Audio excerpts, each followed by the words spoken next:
Baada ya pale ukarejea Simba kucheza Yanga alafu kuja kucheza Simba. Kuna zile imani kwamba huyu bwana sio kama wa kwetu. Kulikuwa kuna ugumu wa wewe kusajiliwa Simba sana. Ugumu ulikuwepo. Yes, ugumu ulikuwepo kwa sababu kama nilivyosema, kwanza Nabii hakubariki nyumbani. Lakini pia ni kwa sababu mimi tayari nilishacheza Yanga. Kwa hiyo akajua kwamba nina zile elements za uyanga. Sawa. Sasa mpaka mimi nakuja Simba ni kwa sababu ya kocha yule nani Logalusik. Kocha Logalusik. Kwa sababu Logalusik mpaka anakuja Simba alitokea Gor Mahia Kenya. Kwa hiyo na Gor Mahia pia nilikuwa naye pale. Sawa, lakini Gor Mahia mimi nilikuwa sio goalkeeper namba 1. Sawa. Boniface Oluoch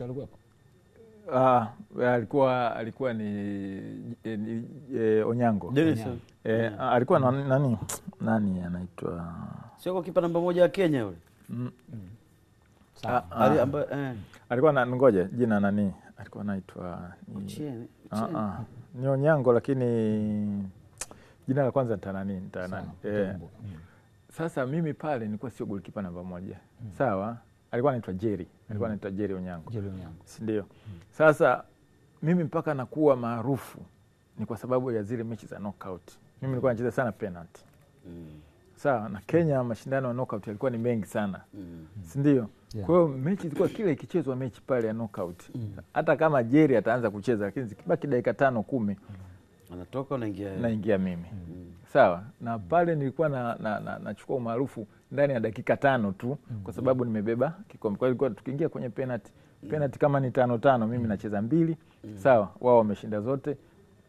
Hilo anakuwa nani? Anakuwa ni hivyo Mapwara. Kwa hiyo mimi pale nilikuwa ni goalkeeper ambaye nilikuwa niko special tu kwa ajili ya kucheza zile penalty. Sasa issue ya Simba. Hapa Simba ni kwamba Logalusik baada ya kuona sasa Simba pia tumekuja kwa sababu alikuja hapa kipindi hicho ndo Mtani Jembe namba 1 namba 2. Sawa. Akasema kwamba mimi na goalkeeper yuko Kenya anaitwa fulani nataka aje hapa. Sasa kile kitendo cha kuambia hivyo akasema hapana, huyu sisi tunamjua huyu Yanga sana. Akasema hapana. Kwa aliwashinikiza akasema sihitaji goalkeeper mwingine, mimi nahitaji ni sababu kocha ashasema.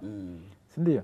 Kocha alishasema maana yake nyinyi mtafanya nini? Sasa mtabaki. Kwa nini kweli nikapigiwa simu, alikuja kule nani? Kipindi hicho alikuwa yule Kaburu. Kaburu nimeongea naye sana. Bwana weka mzigo, mimi nataka hivi. Sisi tuna hii, naambia mimi nataka mzigo huu.